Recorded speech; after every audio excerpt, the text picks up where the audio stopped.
Video niya. Ay ko. Kasama sa video. Ito ka sa akin.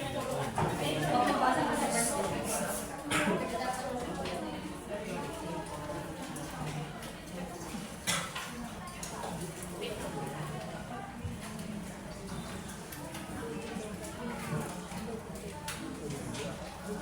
So, ayan. Good morning, grade 8 atoms. Good morning, rather. Ay, good afternoon. Good afternoon. Good afternoon, grade 8 atoms.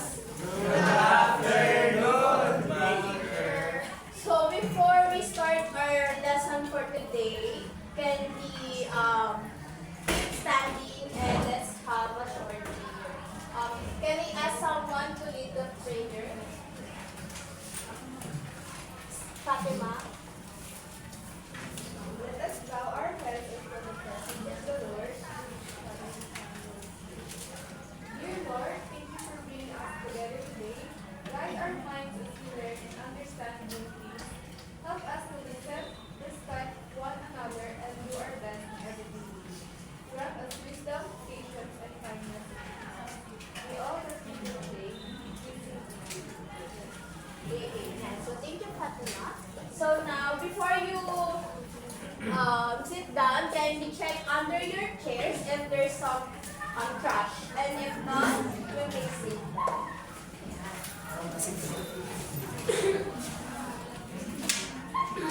So, syempre, meron tayong classroom rules. So, sa classroom rules natin is stands for element, which means engage in learning. So, engage in learning, ibig sabihin, dapat is nakiki-participate kayo sa ating mga activities or kapag may tinatanong si teachers, make sure na magbibigay tayo ng answer or magpa-participate in short. So, listen actively. So, listen actively, dapat nakikinig kayo kasi merong mga tanong si teacher na nakahanda.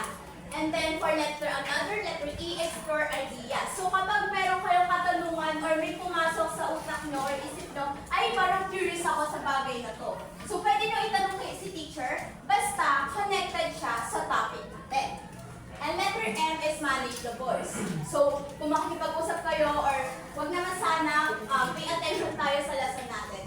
Please manage your voice. So, pag may activity tayo, group activity, kung pwede, pag nag-activity kayo, hinaan natin yung boses natin. So, encourage teamwork. As what I said, we have group activities. So, sa group activities, dapat makikita doon yung teamwork nyo. And then, letter N, note-taking. So, kailangan mag-take notes kayo kasi para makatulong ito sa inyo sa engage sa atin o pag-participate sa ating lesson. And lastly, think critical learning. Okay. So ngayon, may ipapakita ko sa inyo pictures.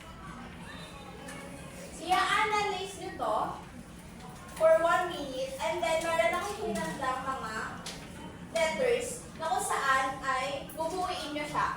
Okay? Naintindihan ba yung instruction ko? Grade 8 atoms? Yes. Okay. So, for the first picture, ano kaya ang ipinapakita nito? Or anong chemical kaya ang meron ito? Sa tingin nyo, sino ang gustong sumubok na buuin? Yes, Ivor. Go, pwede ka lumapit sa ito.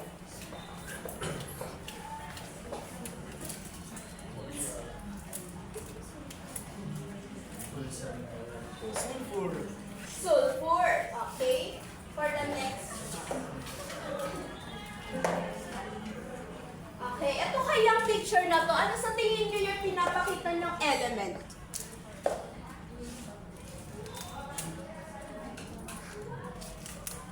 Ano kaya? May idea ba kayo? Sino gustong mag-try? Sino gusto mag-try? Yung battery. Ano sa tingin nyo element na meron sila?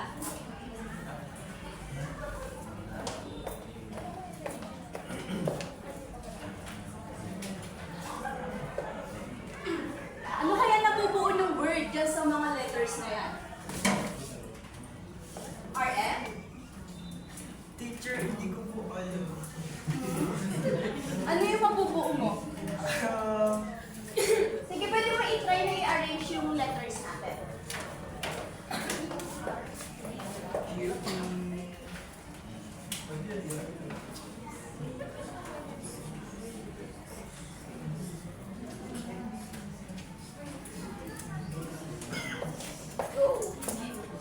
Okay, bigyan kita ng clue. Nagsisimula siya sa letter N.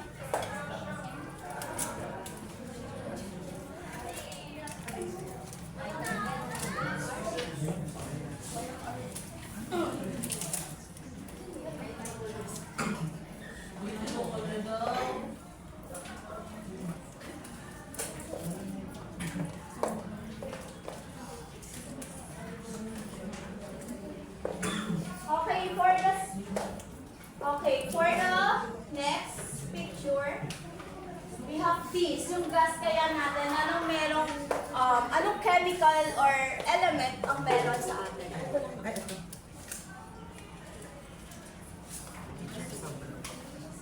Thank you. Okay, nagsisimula siya sa letter H. Sino gusto mag-try? Okay, Basti.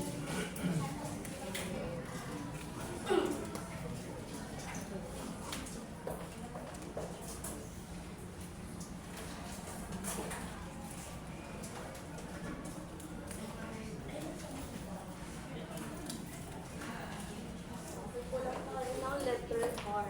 Pero sige.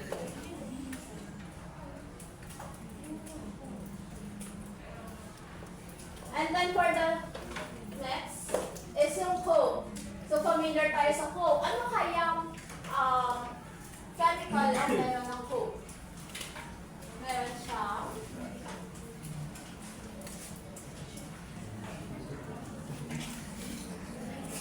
Ayun magpite. Hirap ka na lang, idol. Okay lang. Hindi ko na naman siya Sorry.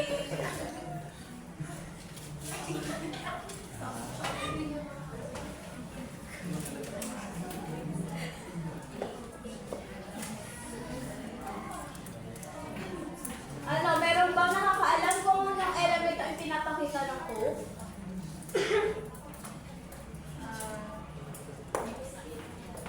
Nagsisimula siya sa letter C. Go, Neil. Teacher, ang dami ng left. Oo, mahaba talaga siya.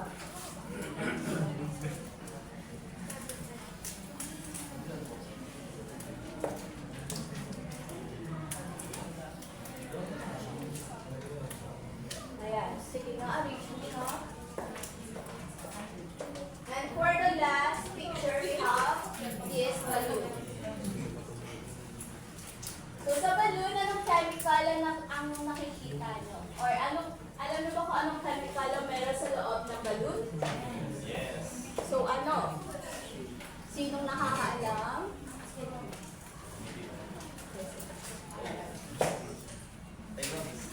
Teacher, nalagay niyo na po. Hindi pa. Ay, hindi pa po ba? Oh. Okay. Okay. Teacher ko lang ng B.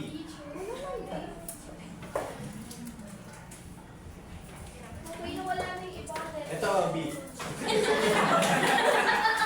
Okay, so nawala na yung ibang letters natin. Sige, go na. Ah, ito pala yung B. So, ayan. So, nakita nyo yung meron tayong sulfur. We also have nitrogen. We have hydrogen, carbon dioxide, and helium. So, familiar ba sa inyo yung mga pictures na pinakita ko? Yes. So, where do you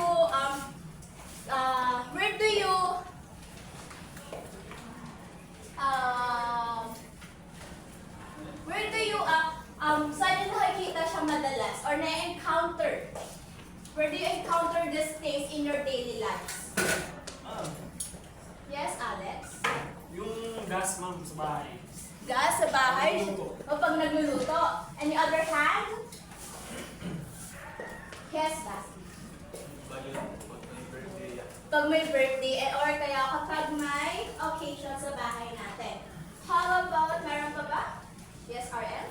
Teacher, pag nagmimerienda po yung Coke. Yung Coke at merienda. How about this one? Yes, Hyper. Yung sulfur po sa ano po, sa pesticide or insecticide. Pesticide. Okay. Okay. Last one. Another thing po, yung sulfur po. Gumagamit po kasi ng sulfur salt sa mukha ko. Wow! Hygiene. Okay, so ayan. So, most of us, yes, Fiona? Teacher, ano po kaya example po ng Helium. For example, yung ano lang natin, atmosphere. Kasi yung helium kasi hindi natin siya nakikita unlike those other elements. So, yes, God. Pero doon po sa picture na kinakita ko, ayun po doon. Helium, the balloon. Why balloon? Kasi yung chemical na nasa loob, yung hangin lang pero yung balloon is helium siya. Dahil dun sa materials ng balloon. Yes, I heard. And go out. Yes, Kala. Teacher, do they have the same component as a normal balloon? Kasi yung itsura po ng balloon. Yes, same lang naman din siya. Same balloon, kahit yung ibang balloon yung particular lang kita natin balloon. Yes, Valen. Teacher, ano po reason bakit helium po yung ginamit sa balloon na yan? Actually, yan ang itatanong natin sa science. Pero teacher, curious na po ako eh. Curious ka siguro dahil sa chemical na meron yung balloon na yun. So, sila yung mga nag-discover at nag-categorize ng mga elements. So, maybe sa ibang topic, ma-discover pa natin kung bakit nga ba yun yung mga elements, yung tawag sa elements na alam natin. Okay, nasa document. Okay, thank you. So, since familiar na tayo sa ating mga iilang elements, so meron pa ako ipapakita sa inyo na picture. Dito ay i-analyze mo ulit siya.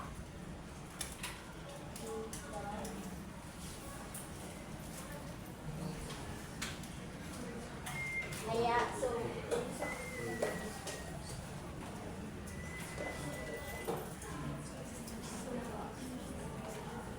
ayan, so, ayan, picture analysis. So, ipapakita ko sa inyo, or ipapresent ako sa inyo na tatlong picture na magkakaiba. So, first is this one. Analyze, no? And then, second picture.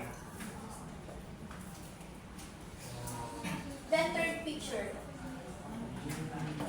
Okay. What differences did you notice or observe with the three pictures? Yes, sir. Color-coded po sila po. Color coded. Ano pa? What did you observe? Yes, RM. Magkakaiba ng order. Yes, Alex. Sa class namin. Ano ma'am? Pare-parehas sila ng mga letter. Pare-parehas na Pero letter. magkakaiba yung organization. Okay. Meron pa ba? Yes, Ivor. Every letters po meron pong nakalagay na numbers. May mga nakalagay na numbers. So sa tingin nyo, which pictures do you easily understand the periodic table? Pwede makita ulit yung mga previous things. Yes, of course. So this is the picture number 1. Ahilo. This is picture number 2. So, which one do you think is the most effective or the most easiest to understand? Yes, guys. For me, no, is yung last week po. Let's pick. Why? Kasi po kung titignan natin siya mas organized ang tignan, bukod doon sa nauna, yung una po kasi nag-jump roll, yung mga pagkakalagay, yung pangalawa naman circular, para nakakakita siya kung titignan mo ng matagal. While ito naman po is mas organized. Okay. Picture number 3, no? Am I correct? Say, organize siya kesa dun sa naunang dalawang picture. Yes? Ano po, para sa akin po, is yung 2 and 3. Yung same lang po dun sa YouTube po. Sa totoo po, ang ganda na po tingnan sa mas kulay. Maganda tignan or maganda sa mata natin at hindi siya masakit sa mata. So, okay. Meron pa ako nga. Yes, go Alex. Last one. Yung pangatlo, Pangatlo, why? nakaka-categorize siya. Nakaka-categorize. Okay. Sa tingin nyo, why do you think, how do you think the scientists contribute in improving the periodic table? Ano yung question, ma'am? How do you think this early scientists contribute to the improvement or to improve the periodic table that we have now? Any answer? How do you think? Any idea lang? Ano yung na-contribute nila? Yes, Iker. Tingin ko po is yung nakabasa po siya sa kung anong klase po siya ng element. I mean, kung ano yung solid, liquid, and yeah. Yung So, ano po, depende rin po sa mass. Sa mass? Ayun po. Ayun.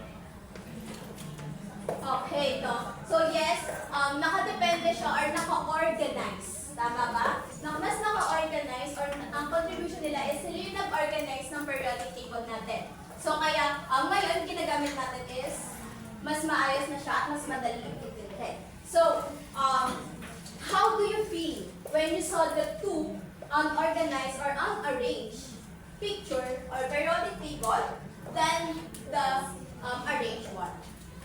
Nakakahilo, ma'am. Tulog mo sila. Nakakahilo. Ano pa? Ma'am, nakawalang gana. Nakawalang gana? Yes, Fatima. Teacher, hindi ko po malapit ng maayos and ng madali po yung dalawang naunang pictures. Hindi mo maintindihan. Ako, hindi ko po malapit kung ano po yung gusto ko makita agad kasi po hindi po siya naka-order. Kasi hindi naka-organize, no?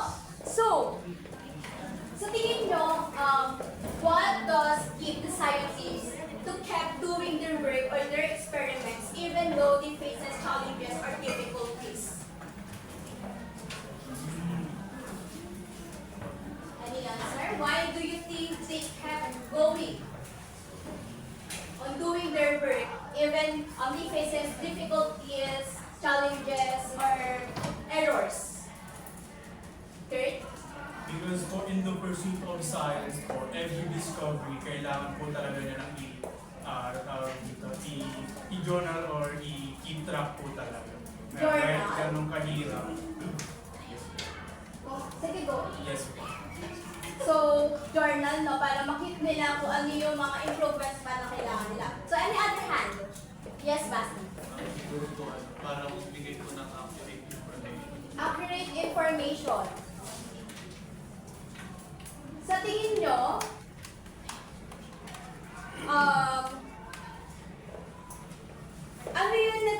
anong value yung nagpapabigay ng lakas sa loob sa kanila for them to improve or to continue their work? Yes, Aaron. Ayun ma'am, for the betterment ng buong mundo, since yung mga elements po na yan is mga gamit po natin para sa ikabubuti ng everyday life po natin. Okay, everyday life. Yes, sorry. May-add ko na rin ma'am yung word na compassion. Compassion. Kasi ma'am, kung hindi sisimulan yung pag-discover ngayon, paano pa natin malalaman yung susunod? Okay, so dahil may compassion tayo, ano pa kayong values? Meron tayo. Yes, sorry. Teacher resilience po sila. Kaya Resilience. yung mga challenges na po sila tumutuloy. Another word for resilience. Meron tayo? Yes? Perseverance. Perseverance. Perseverance, ma'am.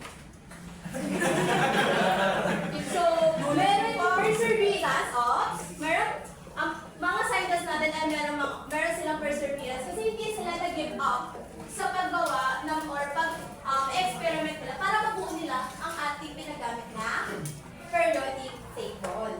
So, why do you think we need to appreciate their contributions in our periodic table, improving our periodic table? Why do you think? Yes, Fatima? Why do you think we need to appreciate their contribution to improve in improving our periodic table? Teacher, I think it is important to appreciate their efforts sa contribution po ng pag-earn siyang periodic table. Kasi po, this will help the future researchers and also the whole community na ayun po, for the betterment po. Okay, so we really need to appreciate their work or their efforts. Kasi kung wala yung efforts nila, kung wala yung discovery nila, wala tayong makayos na periodic table. Yes, lady? Question po, paano po natin ma-release in our daily life po yung perseverance? Oh, yan. So, paano natin nagagamit? Tama ba? Yung perseverance sa ating buwan. For example, huwag na tayo lalayo sa pag-aaral. It's not always na mataas yung nakukuha natin na grades. So, ito ba yung magiging dahilan para mag-stop tayo? No, diba? So, we need to perseverance in our life. Di dapat tayo sumuko sa isang bagay dahil sa isang difficulties na na-encounter natin. Okay. Now, we are proceeding to our topic. So, learning objectives, let me explain it briefly. So, at the end of the lesson, you are expected to identify kung ano yung mga contribution nila and value the importance of perseverance. And lastly, to design a creative timeline ng mga scientists kung ano yung mga contribution nila at sa pag-develop ng periodic table. Okay, so, ayan. So first, what is periodic table? So, all of you, of course, aware na kung ano yung periodic table. So, periodic table is an arrangement ng elements kung saan nakaayon siya sa atomic numbers na may mga similar properties. So, naka-group siya vertical column or naka-group siya. So, it shows similarities and differences sa iba't ibang elements. So, do you have any of you have an idea other than that elements na meron tayo sa periodic table? Ma'am, ako ma'am. Yes, Alex? Tungsten. Yes? Tungsten. Tungsten. Any other hand? Yes, Ariel? Gold. Yes, Ariel? Potassium. How about you, Carly? Any other elements? Silver. Silver. How about you, Kurt? Xenon. Yes? Xenon. Xenon. Yes? Plastic. Oxygen. Okay, so lahat tayo aware ko ano yung mga elements na meron sa periodic table. Okay, so let's proceed sa mga scientists. So, sino-sino nga ba sila? So, first we have Dmitry Mendeleev noong 1869. So, ano nga ba naging contribution niya? So, ang naging contribution niya is siya ang kauna-unahang nakagawa ng modern periodic table. O siya yung unang-unang nakadiscover ng periodic table. So, in order niya to based on the similarities and nag-left siya ng gaps. So, bakit? So that yung mga susunod na scientists is yung mga na-discover pa nila na element is meron ng paglalagyan. So, hindi na mahihirapan pa yung susunod na scientists kasi meron ng naka-leave na spaces doon. So, ano nga ba benefit nito sa atin? So, sa scientists. So, yun nga sinabi ko kanina, hindi na sila mahirapan pang isingit yung element na na-discover pa ng mga susunod na scientists. So, makikita nila agad yung mga patterns na nag-i-exist dun sa mga elements na yun. So, fun fact lang, si Mendeleev, nanaginip siya habang ginagawa yung periodic table. Sa panaginip na yun, dun niya nakita or dun siya nagkaroon ng idea na, bakit hindi ko gawin, i-organize ko siya based on similar patterns. Diba? Ang galing kanina dahil sa panaginip niya, nagkaroon siya ng idea kung paano nga ba niya ma-organize yung periodic table. Next one, we have Julius Lothar Mayer noong 1868. So siya naman is inorganize na yung mga elements or yung mga chemical into their properties, and na-notice niya na may mga patterns or repeating patterns. So, benefit nito is it support and confirm yung mga ideas na yung elements daw ay mayroong mga related patterns. And also, fun fact about him, gumawa siya ng graph. So, yung graph na yon is nagpapakita ng atomic volume versus the atomic weight. So, yes, pinagtatama niya yung dalawa kung ano ang pinagkaiba ng atomic volume and atomic weight. Next one, we have John Euler noong 1864. So, he was the first scientist na nag-arrange naman in order of increasing the atomic mass. So, na-notice din niya na yung every 8 element ay may pagkakamukha na pattern. So, fun fact sa kanya, yung ginamit niya na musical is, or yung pinag-basean niya na law of octaves is based doon sa musical notes na pinapakinggan niya. Which is doon sa music na yon ay yung every 8 notes ay magkakapareho. So doon nagmula yung law of octaves. So ano yung benefit niya? So, ayan, was an important early step toward organizing the elements kasi nga dito mas malinaw na may pattern na siya na every 8 elements is merong pattern. Next one, and last, is si Henry Moseley. Okay, can anyone read the slide, the contribution part? Yes, please.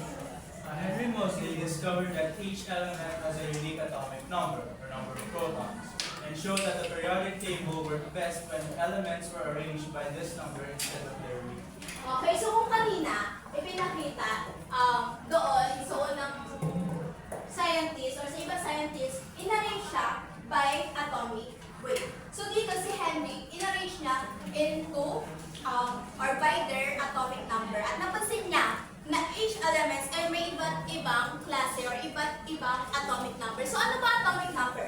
Okay, atomic number is yung number ng protons na meron ang isang elements. So fun fact, yung existed or yung ginagamit natin na periodic table ngayon sa pag-aaral is gawa niya. So ano yung benefit nito?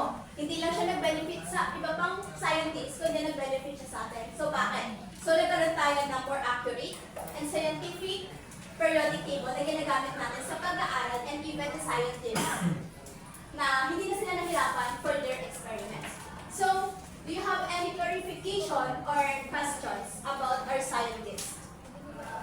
Wala? Naiintindihan ba talaga? Okay, so, yes. Atomic Pagkakaiba po ng atomic volume. pagkakaiba ng atomic weight and atomic volume. Actually, magkapareho lang talaga siya. Atomic volume and atomic weight is ito yung bigat or yung weight ng isang element. Okay? Nasagot ko pa yung tanong. Okay. So, any other question? So, wala na. So, now let's proceed to our next activity. So, I will group you into 2 groups. This is the group 1 and this is the group 2. Yes. Teacher, paano po nakita yung perseverance sa mga scientists? Ayan, magandang question. So, paano nga ba nakita ang perseverance sa kanila? So, because even they face challenges or difficulties habang ginagawa nila or ino-organize nila or ini-improve nila yung ating periodic table, hindi pa rin sila sumiko. Pansin nyo, syempre, sa paggawa nun, sa tingin nyo, wala po silang difficulties or challenges na naranasan? Meron o marami. So, hindi nyo naging hindrance sa kanila para tapusin yung discovery nila. Nasagot po yung tanong ko, Rebecca? Yes po, teacher. Okay, thank you. So, ayan. I will group you into 2 groups. Again, this is the group 1 and this is the group 2. So, ang gagawin nyo, may bibigay ako sa inyong cartolina. Imamatch na lang siya. So, with the twist, meron dito cartolina na ang ididikit ay yung picture ng scientist. Itatapat nyo siya isang cartolina na itinig naman is yung contribution. Okay, naiintindihan ba? Click form small circles para mas madali kayo makagawa.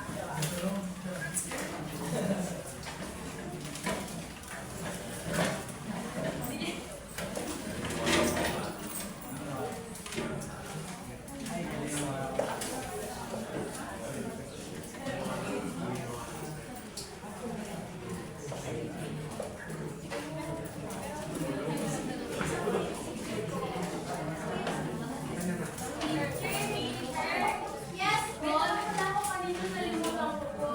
For your contribution po, what will you improve in the existing periodic table po now? What can I improve? Yes.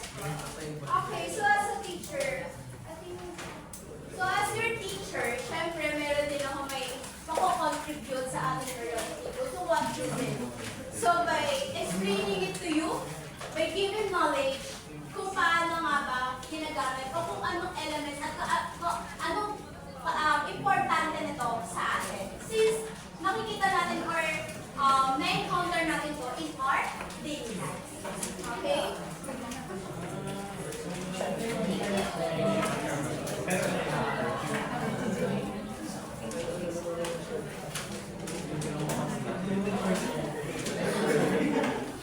Yes, lady. I'm a visual learner to teachers. Paano ko ma-memorize yung nasa periodic table?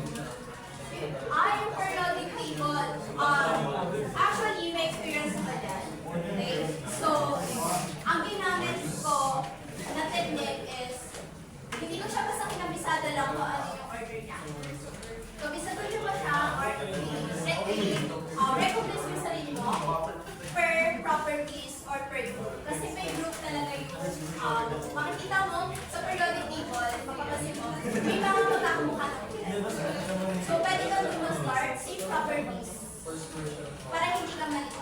Ay, ano siya, may group. For example, these properties muna, the second, this property, and then next. So, okay. Nakasagot ba yung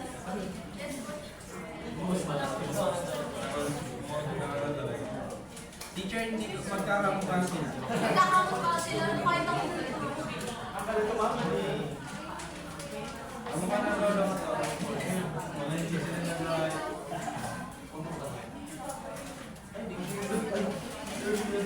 It's okay, it's okay. Sa akin lang. Gusto kayo? Okay, let's wait for the group numbers. Ang bagal niya. Oops. No yan. Okay, ma'am. Sorry, ma'am. Ang galing teacher habang tumatagal, pabawas ng pawas yung palmas nila. Nagkaman ba kayo nag-base? Oo.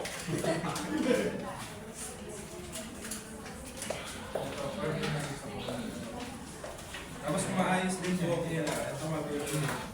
Halata siya po yung pinabata. Oo nga, fresh tayo.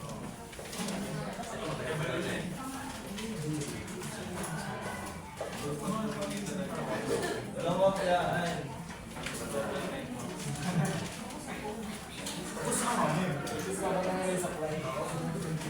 Ito na hindi na napagkakit.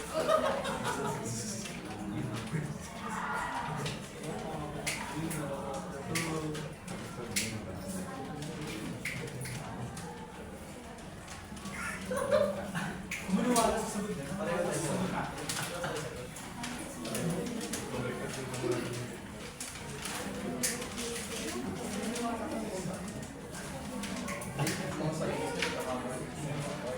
You only have 50 seconds. Tapos na po kami na. Okay, done na. So, can I have the group 1 to present their work?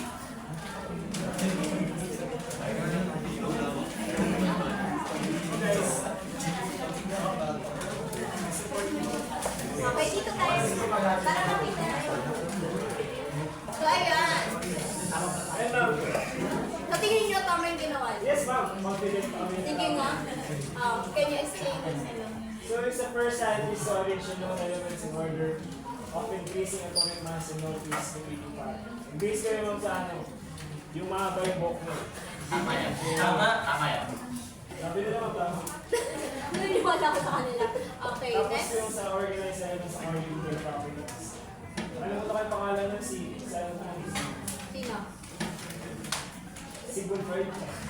yun? Hindi yan. Pwede ba yun? Sorry. Basta ako siya. Yes, and then next. Pinakapalatandaan namin ma'am, first version of the modern periodic table is si Wesley and Si Henry. si Henry. Okay, so... Kaya si Henry class namin ito yung first, tapos dito lang kami hindi masyado. Oh, okay. Pero, bahala naman. Bahala na. Thank you, Group 1. And then for the Group 2.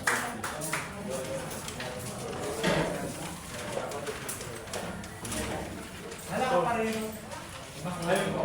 Pero nung una kasi so yung organize the known elements in the first version ng periodic table. Siyempre ito po yung pinakabata po. Kasi siya yung pinatatandaan po namin. Tapos yung discover that each element has a unique atomic number protons. Pretty sure po kami na ito po talaga siya. Hindi namin maalala yung pangalan.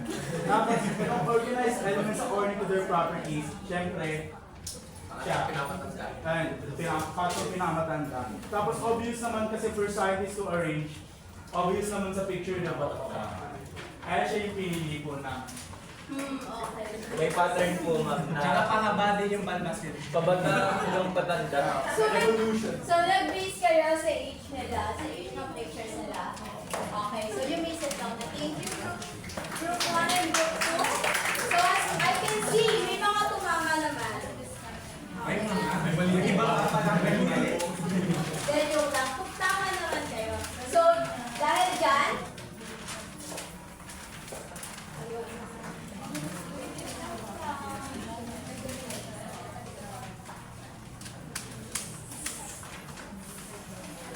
okay, dahil dyan, magkakaroon kayo ng short quiz. Ano ba excited na?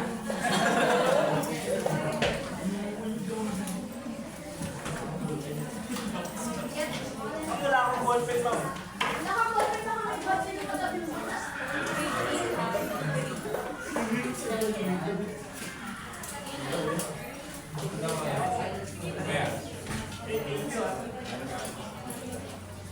Nalagay yung pangalan ma'am. Sasagot na ma'am. Yes, please start. You only have 1 minute.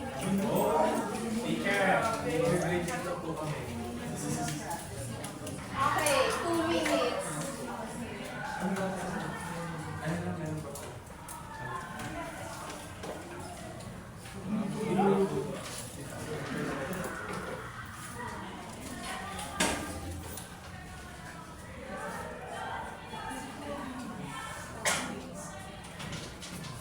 So dahil walang timer si teacher, gagamitin na lang ni teacher yung kanyang cellphone.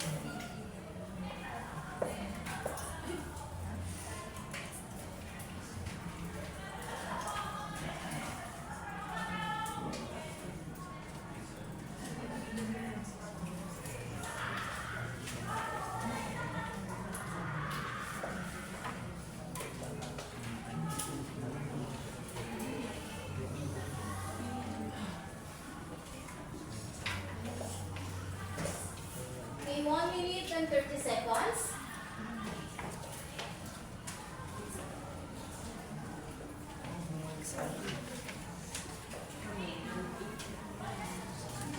One minute and 20 seconds.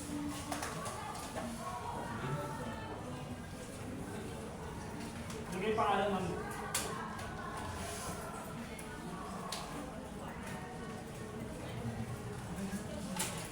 Okay, so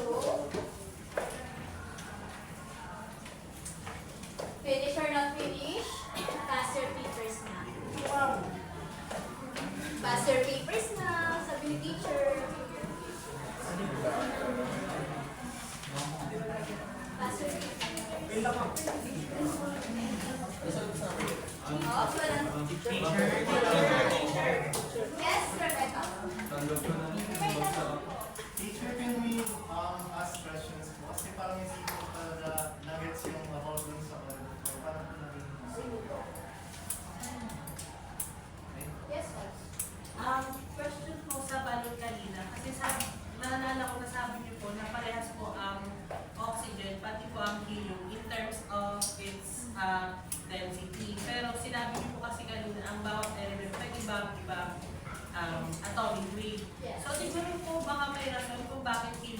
gamit sa party balloon pag-imbes na normal na oxygen?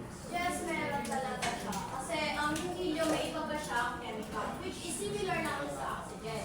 Okay, hindi siya same na same. So, meron lang siya similarities. Yes, ka? Teacher, ba't ganun po? Kapag pinatlo ko po yung balon, hindi po siya lumilipad. Parang stay lang po siya sa baba. Pero po kapag yung sa tangke, lumilipad po siya. Ano po pinagkaiba na? Kasi yung laman ng tangke. Ano po yung laman ng tangke? Yung laman ng tangke is helium. Ah. Iba pa yung tangke ng helium na para sa balloon at iba pa ang tangke para sa pagluluto natin. Teacher, follow up lang po sa question. Ano po ba kasi ang pinagkakaba ng properties ng oxygen at compared to helium?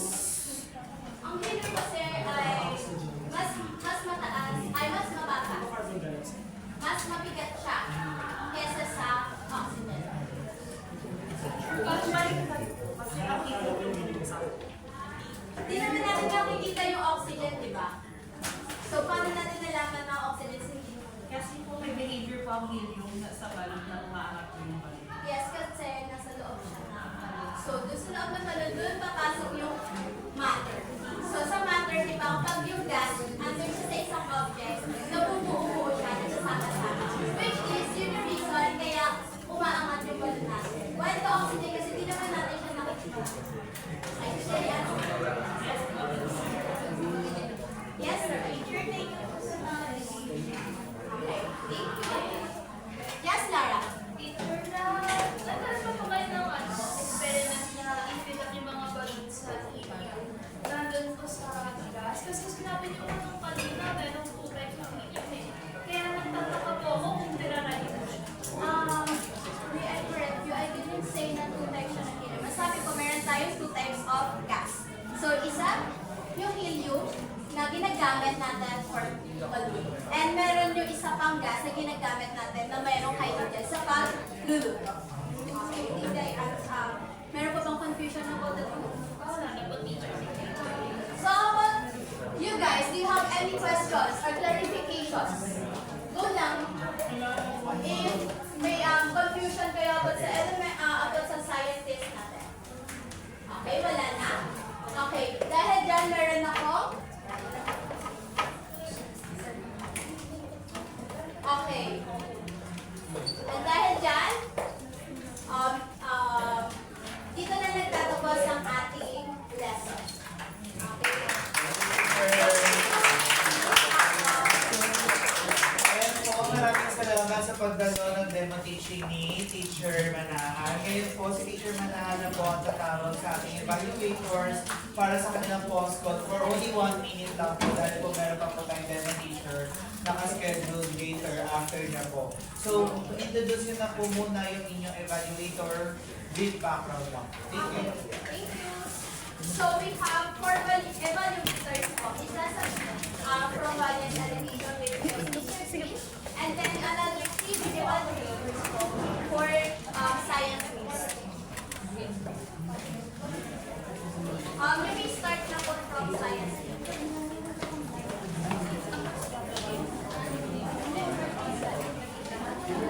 Sa experience. First time yung mga pamasan. Start na po tayo.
And then sa science kasi, we use English as a medium of instruction. So it's really important na we use also English in delivering lessons and also yung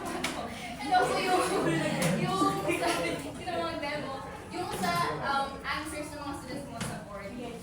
Another one, yung sa pag-answer ng mga questions, pwede natin sabihin sa mga students na if hindi tayo sure sa answer sa students, we can tell them na let's talk about different sessions or next lesson para hindi tayo makapag-provide ng misconceptions. Yun lang. Thank you. Next po. Ayan, so I'm Irene Torres from Camden. So, doon muna sa good points. Maganda yun sa classroom rules mo. Maiksi lang siya, pero nagamit mo lahat ng letters ng elements.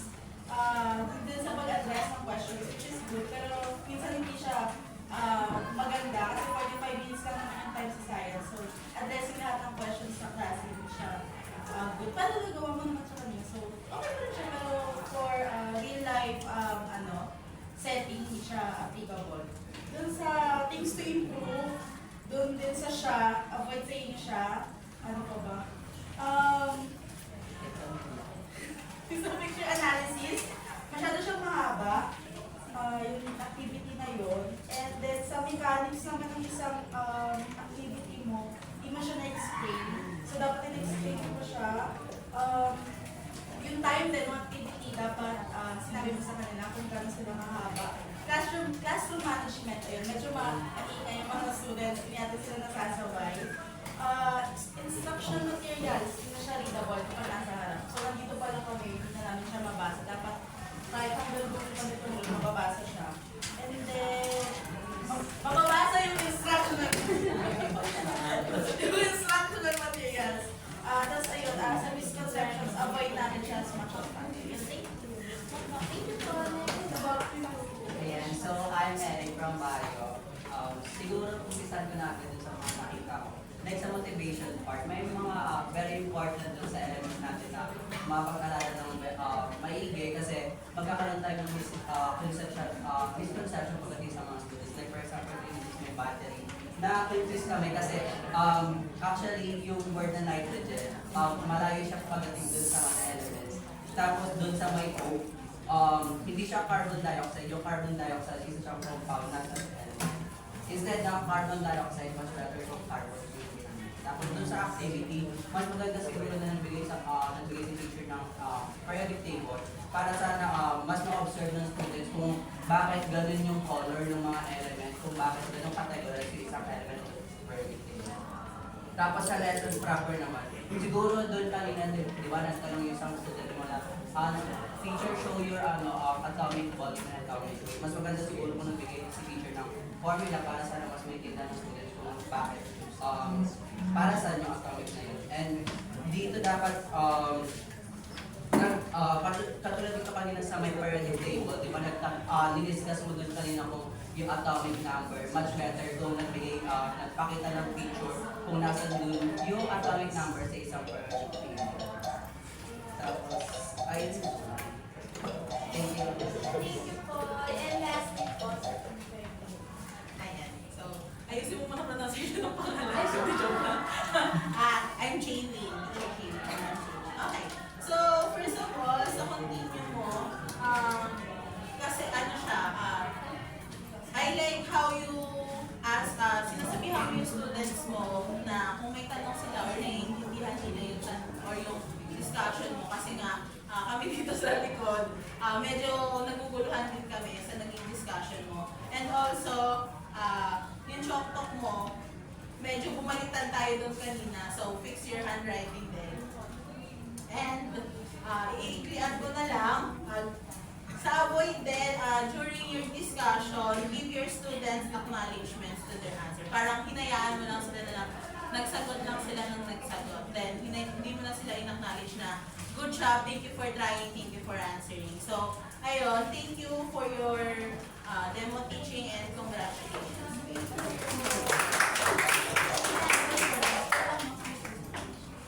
Yes po. Alright. Sige. May mga questions kami. Only the science people can answer.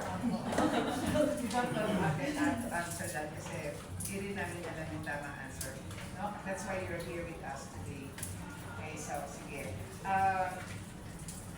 Kung yung may hawak ng lesson plan natin, hindi nila nakikita kung nasaan ang content standard kasi walang naman. Hindi ko rin nakikita ang DLC ma'am. Nakalimutan ba yun? From content standard ko, wala pa talaga siya nakalagay.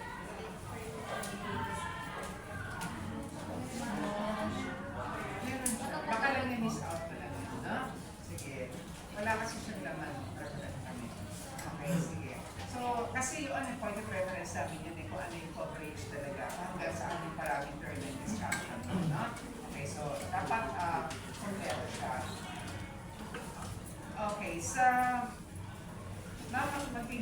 continue away ako as sa piece natin na okay. So, wala rin dito sa lesson plan natin yung mga preliminary activities. Although nagawa mo yun, ma'am, pero kasi part ng lesson yan, yung prayer, checking of attendance, blah, blah, blah. Right? Ma'am, gusto ko bago ako magpatuloy, mag-smile ka. Kasi yan yung isang request namin kanina, hindi binababa nito yung kanina ba. That's why I asked her, sa loob ba ng class mo talaga hindi siya nag-smile? Is that your personality, ma'am? But you're aware of that? Yes, Prof. Actually,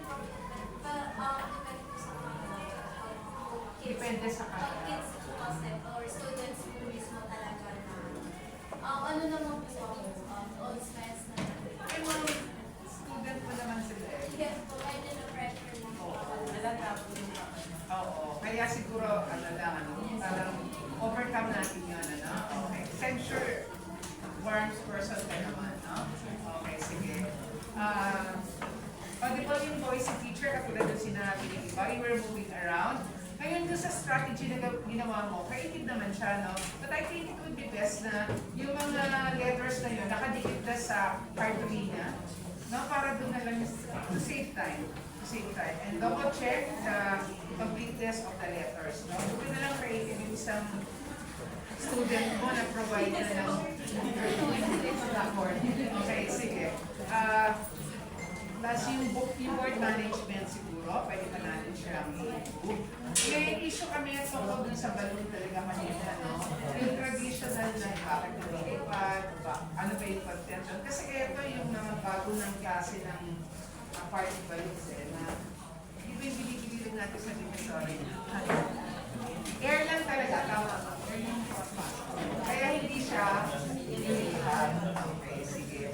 Siguro yung humility na lang na kapag halimbawa hindi tayo sigurado sa sagot at hindi kita masisisi doon ma'am dahil hindi mo naman to area, but that's not an excuse. Di ba sabi ko sa inyo, kahit eto lang ma-master nyo to impress naman and to give justice to the discipline that they so love. Right? No? Kasi siguro pagka ito mga to, nagtubo ng value sketch at may nakita tayong mali-mali sinasabi ko, slighted din tayo in a way, no? Okay, so, you have to give clues pag nakikita mo na nahihirapan na. And, yung sinasabi niya, yung sinasabi mo palaging siya, meron ko sinabing, bubuin natin siya. So, medyo nakabis na kami kasi tao nga siya, tao siya. When do you encounter these things? You're referring to the elements, right? So, iba-iba yung tawag mo sa kanya. Pero yung tanong mo is, when or where do you encounter these things? You're referring to the elements. Elements ba? Oo. So, iba confusion mo din ba yun? Sir, na, kapag ganyan pa, they're not, because they're not the same. Okay, yung sa PowerPoint mo, malinis naman siya, pero sana nung pinakita mo yung iba-ibang layout ng periodic table sa isang slide, pinagsama-sama mo yung tatlo para makita agad nila yung big difference, no? Na kung anong pipiliin nila. So, mas okay yung gano'n.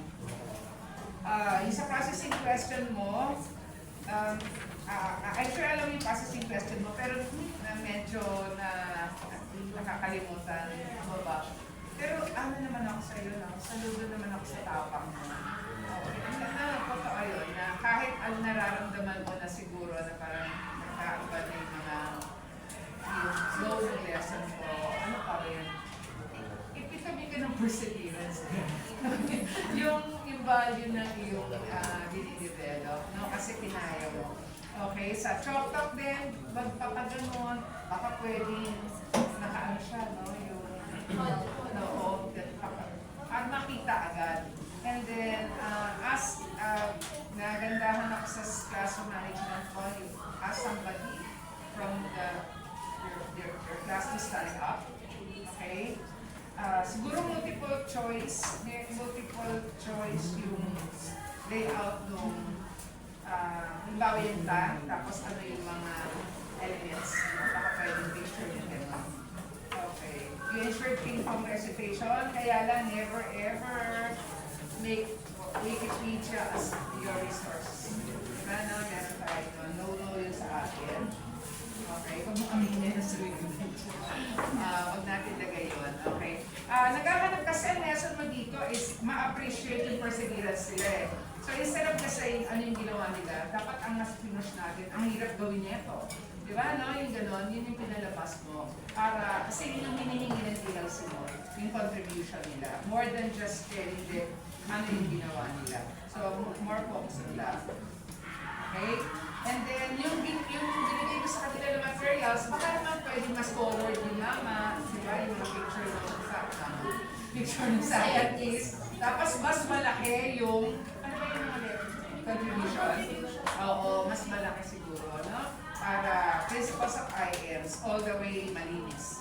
Okay, so, ma'am, ano ang nagiging take home mo dito sa experience mo? Actually, prof naman si Coco, mas ganda yung sa mga Sa unang demo. Okay, but huwag ka malungkot kasi unang demo, dapat doon ka talaga magaling kasi values yun.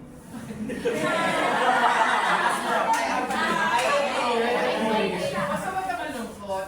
Alam ko naman na you tried your best, especially na nagka-consult pa lang tayo. Di ba, pinag-usapan natin mahigit. Pero ano pa rin ha, bibigay pa rin natin yung best natin.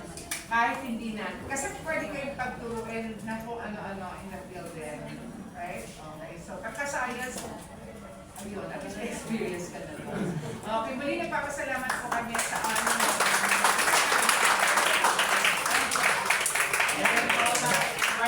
participants and evaluators po tayo sa harap for teacher taking po. Salamat!